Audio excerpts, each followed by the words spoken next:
If He Had Been With Me by Laura Nowlin. Chapter 34.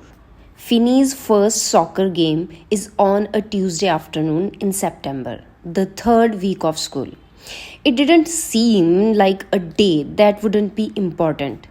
I hadn't even planned on going. Finny and Sylvie weren't on the bus that afternoon. They stayed at school for his game and her cheerleading practice. I was the only one to get off at our stop. I am alone with the day as I walk down the street towards home. Yesterday, it had been as hot as August, but this morning we had a cool rain that left the air chilled. A few leaves on a few trees are starting to turn yellow or a little red. If the weather lasts the next few days, then more will turn. But before long, it will be hot again. September is still a summer month. The rose bush by the front door looks like a poet's overly enthusiastic description. It's literally dropping under the weight of so many full blossoms and waiting buds. I close the door against the chill air and drop my book bag on the floor. Mom! On the coffee table is a stack of mail. It's not like her to leave the mail out like this. It should already be opened and filed. Underneath the electric bill, I see a pile of glossy smiles, all wearing the same burgundy sweatshirts. Come to Springfield, they say. I recognize one of them. All the kids in honors classes got to take a field trip to a college fair. It was just a huge room with booths and student representative with brochures. One of the girls on this cover was there. She grinned at Jimmy and I just like all the other people standing behind Booth's hat. The girl asked me question and wrote my answers down on a clipboard. I repeated my routine about majoring in English education and taking a minor in creative writing because I could always write in the summer, etc. etc. She said she was majoring in creative writing, and I was annoyed at myself for how it made me ache a little. Jamie was impatient to move on to another booth. He tugged on my hand and we moved on. This brochure is about Springfield's creative writing major instead of their teaching program. The girl must have taken down my information wrong. I flip through the pages. It isn't very long. My mother comes into the foyer all smiles. Hi honey, she says. I fold the brochure in half and kick off my shoes. Hi, I say. I thought you would stay late at school for Finny's game. Why would I do that? I say. Angelina can't go because of a teacher's meeting. I'm going. I thought you knew. Do I have to go? I ask. I want to be alone in my room right now. I thought you had want to. It's not like that. He will care if I am there or not, I say. I look back at the brochure in my hand. The crease has cut the girl's face in half. Autumn, my mother says. Why do you always say things like that? Her voice is a sigh. I shrug.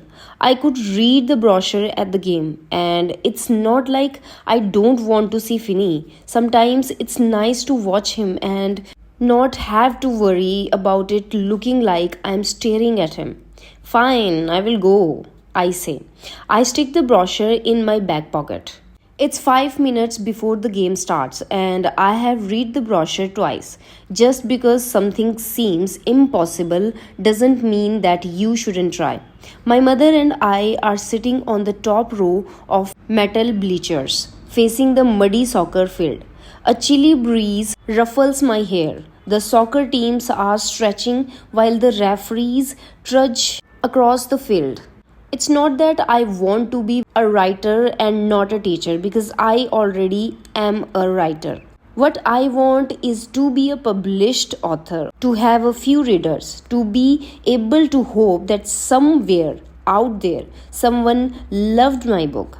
When I tell this to adults, they tell me about how they knew someone once who wanted something like that and what that person actually ended up doing. A whistle blows and Finny leads the soccer team onto the field.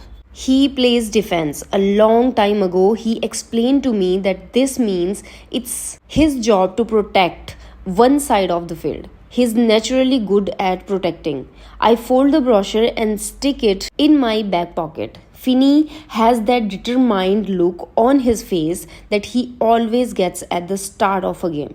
It's the same face he made as a child, the same furrow in his brow that I know so well.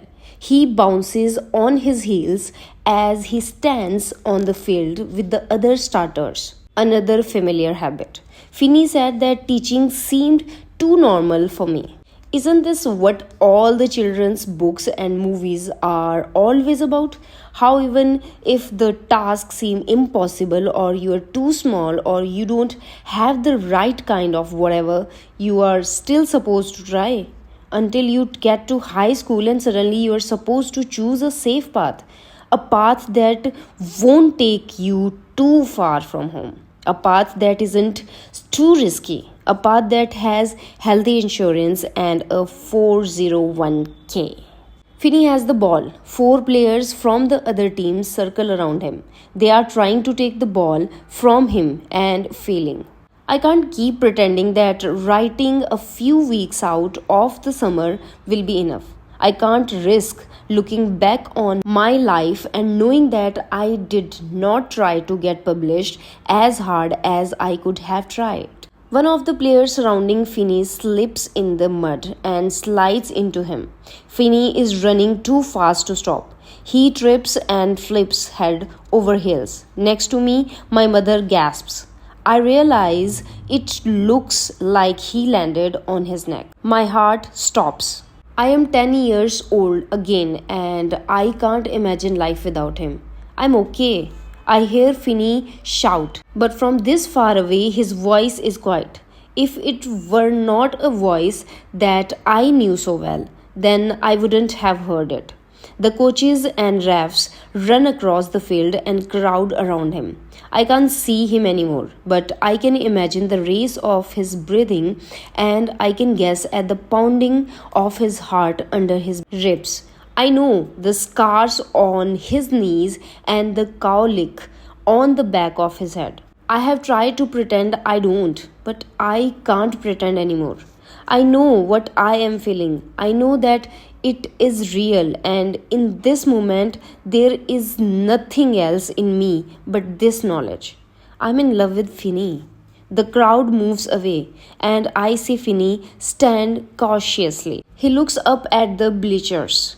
And I know when he finds my mother and me because he raises his hand in a wave, letting us know that he is okay.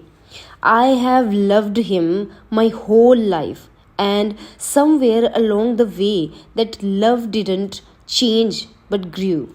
It grew to fill the parts of me that I did not have when I was a child. It grew with every new longing in my body and desire in my heart until there was not a piece of me that did not love him. And when I look at him, there is no other feeling in me. A whistle blows and the game continues. I take out the brochure again, but now I am only pretending to read it.